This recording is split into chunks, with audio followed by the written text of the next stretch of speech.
अच्छा जी स्टूडेंट्स, आज हम लोग जिस टॉपिक को डिस्कस करेंगे वो है जी के जी प्रोटीन्स किस तरीके से डायरेक्टली और इनडायरेक्टली जो है वो रेगुलेट कर सकते हैं डिफरेंट आयन चैनल्स को।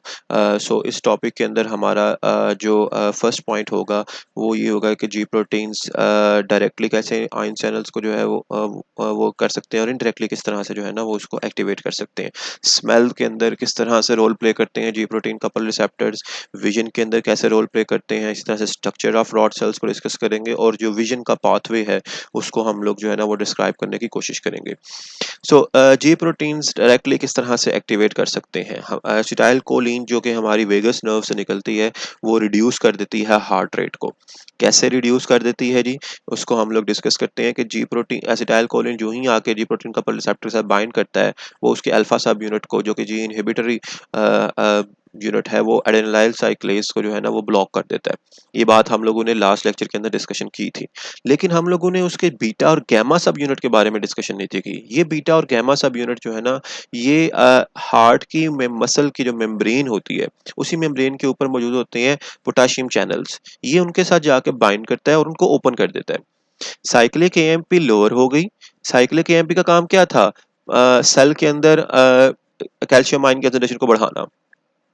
अब कैल्शियम आयन की कंसंट्रेशन नहीं बढ़ रही, पॉजिटिव चार्ज मतलब कम हो रहा है। जब यहाँ से पोटाशियम चैनल्स भी ओपन हो गए तो पोटाशियम भी सेल के अंदर से बाहर निकल जाएगा, मतलब सेल साइटोप्लाज्म के अंदर पोटाशियम का सॉरी पॉजिटिव चार्ज जो है वो बहुत ज़्यादा ड्रॉप हो जाएगा, ओवरऑल पॉजिटिव चार्ज ड्रॉप हो जाएगा, जिसकी वजह से उसका जो हार्ट रेट है वो रिड्यूस हो जाएगा। सो ये था directly involvement of G proteins couple receptor with the opening of ion channels. अब इसी तरह से कुछ ऐसे मेथड हैं जो कि इनडायरेक्टली इन्वॉल्व हो रहे हैं। फॉर एग्जांपल उनके इंटरमीडिएट मॉलिक्यूल्स में फास्फोराइलेशन वाली प्रोटीन्स इन्वॉल्व रहते हैं, काइनेजेस इन्वॉल्व रहते हैं, जैसे हम लोगों ने ये पीछे 2-3 पाथवेज जो हैं वो डिस्कस किए हैं। फिर इसी तरीके से जो साइक्लिक न्यूक्लियोटाइड मेडिएटेड पाथवेज हैं वो इन्वॉल्व होते हैं, लाइक साइक्लिक एएमपी का पाथवे आपने पढ़ा कि साइक्लिक एएमपी, जैसे ये अभी हम लोगों ने ऊपर भी डिस्कशन की। इसी तरीके से जो है वो हमारे पास डिफरेंट दूसरे मेडिएटेड न्यूक्लियोटाइड मेडिएटेड पाथवेज भी होते हैं जिसके अंदर जो है वो ये आयन चैनल्स इन्वॉल्व होते हैं। उसमें से एक हम लोग जो है वो आज डिस्कस करेंगे, बल्कि दो हम लोग डिस्कस कर रहे हैं स्मेल और विजन के अंदर, जिसमें cyclic nucleotide mediated ion channels ही इन्वॉल्व है। Cyclic nucleotide mediated ion channel से मुराद ये है कि ये जिस तरह से साइक्लिक एएमपी डिपेंडेंट पाथवेज थे वैसे ही इनके अंदर भी जो है ना वो कोई न्यूक्लियोटाइड जैसे गोवानिन मेडिएटेड पाथवे जो है, साइक्लिक गोवानिन मेडिएटेड पाथवे जो है वो इन्वॉल्व हो सकता है। सो बात करते हैं जी कि हम ह्यूमंस तकरीबन 10,000 के करीब जो है वो डिफरेंट स्मेल्स को जो है वो पहचान सकते हैं, फील कर सकते हैं, और ये सब कुछ होता है एक खास किस्म के जी प्रोटीन कपल रिसेप्टर की वजह से, जिसको हम लोग ऑल्फैक्टरी रिसेप्टर्स का नाम भी देते हैं। ये ऑल्फैक्टरी रिसेप्टर्स एक्टिवेट करते हैं स्पेशल किस्म की जी प्रोटीन्स को, जिसको हम लोग जी ऑल्फैक्टरी के नाम से ही जानते हैं। वो आगे से एक्टिवेट करते हैं एडेनाइल साइक्लेज को, देन साइक्लिक एएमपी, और साइक्लिक एएमपी को एक्टिवेट करने की वजह से इन्फ्लक्स ऑफ सोडियम आयन होता है। और ये इन्फ्लक्स ऑफ सोडियम आयन जो है ना वो हमारे नेजल कैविटी में मौजूद जो स्मेल करने वाली रिसेप्टर्स हैं उनके साथ एसोसिएटेड जो नर्व है उसके अंदर एक नर्व इम्पल्स जनरेट कर देता है, और वो नर्व इम्पल्स जो है ना वो एक्सॉन्स के थ्रू जो है वो ब्रेन तक पहुंचाई जाती है, जिससे हम लोग उसको रिसीव कर सकते हैं। सो ये cyclic cyclic AMP mediated pathway है। ऑल्फैक्टरी रिसेप्टर्स जो हैं तकरीबन 1000 के करीब रैट्स में पाए जाते हैं और 350 तक जो है ना वो ह्यूमंस के अंदर पाए जाते हैं, जो कि डिफरेंट जीन से इनकोड होते हैं, और हर एक जो रिसेप्टर है वो डिफरेंट तरह के स्मेल को जो है ना वो फील करता है, रिसीव करता है। अब सवाल ये उठता है यहाँ पर जी कि अगर सिर्फ 350 हैं हमारे बॉडी के अंदर रिसेप्टर्स, तो हम लोग 10,000 डिफरेंट स्मेल्स जो हैं वो कैसे फील कर सकते हैं। सो हर एक जो ऑल्फैक्टरी रिसेप्टर होता है उसकी जो न्यूरॉन्स प्रोड्यूस होती हैं वो सिर्फ और सिर्फ एक ही जो है ना वो रिसेप्टर के साथ एसोसिएटेड होते हैं, यानी कि 350 जो है वो एक दूसरे के साथ इंटरमिक्स नहीं होते। हर जो हमारे पास रिसेप्टर होगा वो एक किस्म की जो है ना वो अपनी ही खास किस्म की जो ऑर्डर है उसको डिटेक्ट कर पाएगा, और उस मैसेज को जो है ना एक रिसेप्टर के थ्रू जो है वो न्यूरॉन्स तक पहुंचाया जाएगा। सो जो क्वेश्चन पूछा था मैंने आप लोगों से कि किस तरह से ये 10,000 डिफरेंट जो है ना वो हमारे पास फील हो सकती हैं। तो उसकी रीज़न, उसका कोई आंसर ये है जी कि अगर सपोज़ हमारे पास 10 डिफरेंट टाइप्स के जो है ना वो रिसेप्टर्स एक्टिवेट हुए हैं किसी भी डिफरेंट स्मेल की वजह से, तो वो 10 के 10 जब एक साथ एक्टिवेट होके ब्रेन में जाएंगे तो उन जो ब्रेन का रिसीविंग पार्ट होगा वो उसको कलेक्टिवली एक कॉमन स्मेल की तरह जो है ना वो फील करेगा। नेक्स्ट टाइम जो है उन 10 में से लेट से कोई एक आधा चेंज हो गया है, तो ब्रेन जो है वो डिफरेंट स्मेल को जो है वो जो है वो डिटेक्ट करेगा। सो इस तरह से जो सेटिंग होती है हमारे पास इन रिसेप्टर्स की एक्टिवेशन के ऊपर, वो हमें जो है वो इतनी ज़्यादा वैरायटी स्मेल की जो है वो फील करने में हेल्प आउट करती है। सो ये जो जी प्रोटीन कपल रिसेप्टर है, ये बात हम लोगों ने लास्ट लेक्चर में भी डिस्कस की थी कि ये बड़े ही कंजर्व रही हैं over the course of evolution. ठीक है। और वर्टिब्रेट्स के अंदर जो है ना ये भी पाई जाती थी, और ये उनके अंदर फेरामोन्स को डिटेक्ट करने में हेल्प आउट करती थी। फेरामोन्स जो है वो आप लोगों ने पढ़ा हुआ है, सेक्स हार्मोन्स के तौर पे भी जाने जाते हैं। ये अपोजिट मेट को अट्रैक्ट करने के लिए जो है वो यूज होते रहे हैं। सो नेक्स्ट बात करते हैं जी कि विजन के हवाले से, कि विजन में ये साइक्लिक एएमपी या जी प्रोटीन का रिसेप्टर जो है वो किस तरह से इन्वॉल्व होते हैं। ये भी जो है वो न्यूक्लियोटाइड गेटेड आयन चैनल्स के साथ इन्वॉल्व होंगे, जिसमें एक्चुअली मेन रोल जो है वो guanine monophosphate, cyclic guanine monophosphate जो है वो अपना रोल प्ले कर रहे हैं। जैसे हम लोगों ने पीछे से साइक्लिक एएमपी को डिस्कस किया था, अभी हम लोग जो है ना वो साइक्लिक गुआनिन मोनोफॉस्फेट को डिस्कस करने जा रहे हैं। Receptor activation stimulated by the light causes a fall rather than a rise in the level of cyclic nucleotide। जब हम लोग साइक्लिक एएमपी मेडिएटेड पाथवे पढ़ते थे ना, तो उसमें हम लोग देखते थे कि एक साइक्लिक एएमपी जो है उसका लेवल इंक्रीज करता था, जबकि यहाँ पर जो है ना वो जो रिसेप्टर्स हैं, विजन के रिसेप्टर, जब वो एक्टिवेट होंगे तो वो लाइट की वजह से जो कि एक्टिवेट होंगे, वो क्या करेंगे, वो इस साइक्लिक जीएमपी के लेवल को गिरा देंगे, इसकी इनहिबिशन, इसकी प्रोडक्शन को ब्लॉक करेंगे, ताकि जो है ना वो अपना स्पेसिफिक फंक्शन जो है वो परफॉर्म किया जा सके।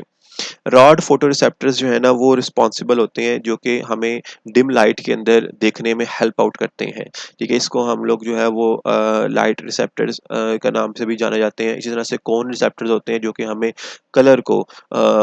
विजुलाइज करने में हेल्प आउट करते हैं। आपको पता है 3 डिफरेंट टाइप्स के हैं, प्राइमरी कलर्स की बेसिस के ऊपर कोन्स प्रेजेंट होती हैं हमारी आई के अंदर, जो कि हमें इस 7 कलर्स ऑफ लाइफ को जो है वो देखने में हेल्प आउट करते हैं। सो ये एक स्ट्रक्चर है हमारे पास जिसमें जो कि रॉड सेल्स का है, और यहाँ पर आप लोग जैसे 2 मेजर जो है ना वो इसके सेगमेंट है, एक है आउटर सेगमेंट और दूसरा है हमारे पास इनर सेगमेंट, और रिमेनिंग पार्ट है उसका न्यूरॉन्स का, न्यूरल सेल का, जिसमें सेल बॉडी और एक्सॉन और सिनेप्टिक पोर्शन आ रहा है। ये वाला जो एंड है हमारे पास, ये आउटसाइड जो है वो प्लेस्ड होता है, जो कि बाहर से आने वाली लाइट को डिटेक्ट कर रहा है। अगर आप ये आउटर सेगमेंट को देखो, तो ये जो आउटर सेगमेंट है ना, इसके ऊपर छोटी छोटी बारीक बारीक सी जो है ना वो डिस्क लगी हुई हैं, मेम्ब्रेन्स की बनी हुई हैं। ठीक है, और ये डिस्क जो है ये एक्चुअली क्या करती हैं, लाइट को, फोटॉन्स को रिसीव करती हैं। जब ये फोटॉन्स को रिसीव करेंगी तो ये नर्व सेल जो है ना वो एक्टिवेट करेगा और ये मैसेज को ट्रांसफ़र करेगा आगे, और यहाँ से मैसेज जो है ना वो ट्रांसफ़र होगा एक दूसरी नर्व सेल की तरफ, जो कि रेटिना के साथ अटैच होगा, और रेटिना जो है वो आगे से ब्रेन के साथ लिंक होगी, और इस तरीके से एक लाइट सिग्नल को एक केमिकल सिग्नल में कन्वर्ट करके जो है ना वो आगे पास ऑन कर दिया जाएगा ब्रेन तक। सो ये हम लोगों ने बात की कि ये जो है ना वो रॉडॉप्सिन मॉलिक्यूल्स होते हैं। जिस तरह से आप लोगों ने वो पढ़ा था एक बार, ये सिर्फ मैं एक एग्जांपल दे रहा हूँ, एग्जैक्टली वैसे नहीं होते हमारी बॉडी के अंदर, लेकिन हम लोग सिर्फ इसको रिलेट कर सकते हैं बिल्कुल वैसे जैसे थैलेकॉइड मेम्ब्रेन के साथ जो है वो एसोसिएशन होती है क्लोरोफिल के मॉलिक्यूल्स के ऊपर एम्बेडेड फॉर्म में मौजूद होते हैं। सो बिल्कुल वैसे ही जो है ना इन डिस्क के ऊपर जो है वो रोडोप्सिन मॉलिक्यूल्स जो हैं वो मौजूद होते हैं, जो कि लाइट को डिटेक्ट कर रहे होते हैं। So cyclic GMP gated cation channels जो हैं, ये गेटेड चैनल्स जो हैं वो एक्टिवेट हो जाएंगे, और एक्टिवेशन की वजह से जो है ना वो साइक्लिक जीएमपी जो कि बाउंड होती है इन चैनल से, वो क्या करेगी कि वो इनको अलाउ करेगी कि वो डार्क के अंदर भी जो है ना वो विजुलाइज कर सकें। ये चैनल्स जब डार्क के अंदर ओपन होंगे तो जिसकी वजह से जो है ना वो यहाँ पर इन मेम्ब्रेन्स के अंदर ना हाइपर पोलराइजेशन का फिनोमेना होगा। होता ये है कि जो ही लाइट इसके ऊपर फॉल करती है, ये पाथवे जो है वो ओपन हो जाता है, और जिसकी वजह से ये चैनल्स ओपन हो जाते हैं। अब ये चैनल्स क्या करेंगे, हमारे पास आयंस को जो है ना वो बाहर की तरफ जाने पर मजबूर करेंगे, जिसकी वजह से क्या होगा कि अंदर हाइपर पोलराइजेशन हो जाएगी rather than depolarisation. Normal neural cells के अंदर जो है वो डीपोलराइजेशन का फिनोमेना होता है, जबकि इसके अंदर जो है ना वो हाइपर पोलराइजेशन होगी, जो कि लाइट की वजह से हो रही है, और हम लोग जो है वो डार्क के अंदर भी इसको जो है वो ऑब्जर्व कर सकते हैं। अच्छा जी, रिडोप्सिन्स जो है ना वो हमारे पास G protein couple receptor family से बिलोंग करने वाले रिसेप्टर्स हैं, लेकिन जो इनका एक्स्ट्रा सेलुलर सिग्नल है वो कोई मॉलिक्यूल नहीं है, वो केमिकल नहीं है, बल्कि वो एक लाइट है, फोटोन है। हर रिसेप्टर जो है ना वो कोवलेंटली अटैच क्रोमोफोर के साथ लिंक्ड होता है, ताकि वो लाइट को जो है ना वो डिटेक्ट कर सके। अब ये क्रोमोफोर जो है ये अपनी जो है वो आइसोमराइजेशन के थ्रू स्ट्रक्चर्स को चेंज कर लेते हैं सिस रेटिनल से ट्रांस रेटिनल की फॉर्म में, जो ही लाइट का फोटोन एब्जॉर्ब करते हैं। सो वो सिस फॉर्म से जो है ना वो ट्रांस रेटिनल फॉर्म के अंदर आ जाते हैं, जो ही लाइट को वो एब्जॉर्ब करते हैं। और ये ट्रांसफॉर्मेशन जो है, ये जो कन्फर्मेशनल चेंज आता है, ये जी प्रोटीन्स ट्रांसड्यूसिन जो होती हैं, स्पेशल टाइप की प्रोटीन्स हैं जी प्रोटीन्स ट्रांसड्यूसिन्स, ये उनके अल्फा सब यूनिट को जो है ना वो एक्टिवेट कर देते हैं, और वो अल्फा सब यूनिट देन आगे से जो है ना साइक्लिक जीएमपी को के फॉस्फोडाइएस्ट्रेज को एक्टिवेट करते हैं। अब डाइएस्ट्रेज है, ये क्या करेगा जी, ये फॉस्फेट ग्रुप को रिमूव करवाना शुरू कर देगा। मतलब ये कि ये किसी भी प्रोटीन के साथ जो जिसके साथ ये जीएमपी मौजूद है उसको रिमूव करवा देगा, और अल्टीमेटली जो है वो साइक्लिक जीएमपी के फंक्शन को जो है वो प्रोडक्शन को जो है वो ब्लॉक करने की कोशिश करेगा। अब इस तरह से वो सिग्नल जो है वो जल्द ही डिस्क मेम्ब्रेन से जो है ना प्लाज्मा मेम्ब्रेन की तरफ पास ऑन होता है, और देन लाइट सिग्नल जो है वो कन्वर्ट कर जाता है इनटू इलेक्ट्रिकल सिग्नल, और यही इलेक्ट्रिकल सिग्नल जो है वो ब्रेन की तरफ पहुंचाया जाता है, जिससे हम लोग जो है वो डार्क के अंदर जो है वो विजुलाइज कर सकते हैं। अब डार्क के अंदर हम लोग इसको विजुलाइज कर सकते हैं, हर सिग्नल की तरह से इस सिग्नल के लिए भी फीडबैक मैकेनिज्म जो है वो बहुत ज़रूरी है।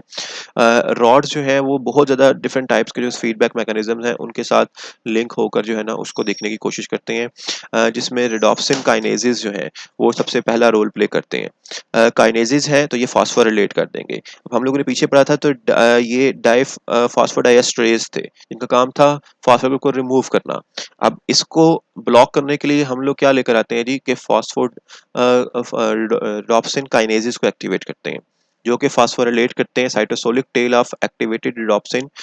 मल्टीपल सीरीन रेजिड्यूज के ऊपर, जिससे क्या होता है कि वो रिडॉप्सिन जो है ना वो जो ट्रांसड्यूसिन प्रोटीन आ रही थी, जी प्रोटीन्स की स्पेशल टाइप थी ट्रांसड्यूसिन, उसको जो है वो इनहिबिट कर देता है। इनहिबिटरी प्रोटीन जो है, इसके अलावा दूसरा जो फीडबैक मैकेनिज्म है कि एक इनहिबिटरी प्रोटीन होती है अरेस्टिन, ये बाइंड कर लेती है फास्फोरिलेशन साइट के ऊपर जाकर, जो रिडॉप्सिन प्रोटीन है उसकी फास्फोरिलेटिंग साइट के ऊपर जाकर बाइंड कर देती है और इनहिबिट कर देती है रिडॉप्सिन की एक्टिविटी को। Regulator of ji protein signalling, ये तीसरा मेथड है फीडबैक का। ये हम लोगों ने पढ़ा था कि ये जो है वो हाइड्रोलाइज कर देती है, ये पीछे भी हम लोगों ने पढ़ा था, जिसको गैप प्रोटीन के तौर पे अपना रोल प्ले कर रहा था। तो इसका काम क्या होता है, इसका काम होता है कि जीटीपी को जो है वो जीडीपी के अंदर कन्वर्ट कर देना, जिससे क्या होगा कि वो जो प्रोटीन्स थी ट्रांसड्यूसिन प्रोटीन्स जी प्रोटीन, वो ठीक तरीके वो अपना रोल प्ले कर नहीं पाएगी, वो ब्लॉक हो जाएगी, वो स्टिमुलेशन जो है उसकी रुक जाएगी। इसी तरह से कैटाइन चैनल्स जो कि लाइट के साथ एसोसिएटेड होते हैं, वो क्या करते हैं जी कि वो क्लोज हो जाते हैं लाइट की के पड़ने की वजह से, और वो जो है ना वो जिसकी वजह से कैल्शियम आयन और पोटेशियम आयन जो है ना उसकी परमेबिलिटी रोक दी जाती है। जब कैल्शियम आयन का लेवल ड्रॉप करता है तो ऑब्वियसली जो गुआनिलाइल साइक्लेज है वो एक्टिवेट हो जाएगा, और वो जो ब्लॉक हुए साइक्लिक जीएमपी था उसको दोबारा से रीजनरेट करना शुरू कर देगा, और जब वो दोबारा से रीजनरेट करेगा तो वो हमारे पास जो अफेक्ट लाइट से पड़ा था वो ख़त्म हो जाएगा, और दोबारा से डार्क कंडीशन में जो है हमारे पास आ जाएगी। इसमें एक बहुत इंपॉर्टेंट रोल है, वो है जी अडॉप्टेशन का, कि हमारे जो रिडॉप्सिन्स हैं ये अडॉप्ट करते हैं हमारे बिहेवियर्स को। आप लोगों ने ऑब्जर्व किया होगा कि हम लोग जो है ना वो जब किसी लाइट वाली जगह से अंधेरे वाली जगह के ऊपर आते हैं तो हम लोगों को पहले बिल्कुल भी नज़र नहीं आता, और आहिस्ता आहिस्ता थोड़ी सी टाइम गुजरने के साथ ही जो है ना हम लोगों को चीज़ें जो हैं वो कुछ वाज़ा नज़र आना शुरू हो जाती हैं। सो वो फिनोमिना जो है वो अडॉप्टेशन का है, और उसमें ये साइक्लिक एएमपी और ये सारे पाथवेज जो हैं वो अपना रोल प्ले कर रहे हैं। सो यहाँ तक था हमारे लेक्चर के अंदर। बहुत शुक्रिया इसको देखने के लिए। किसी तरह की क्वेश्चन है, कोई समझ नहीं आ रही किसी पॉइंट की, तो आप लोग ज़रूर जो है ना वो कमेंट्स के अंदर बताएं। Thank you.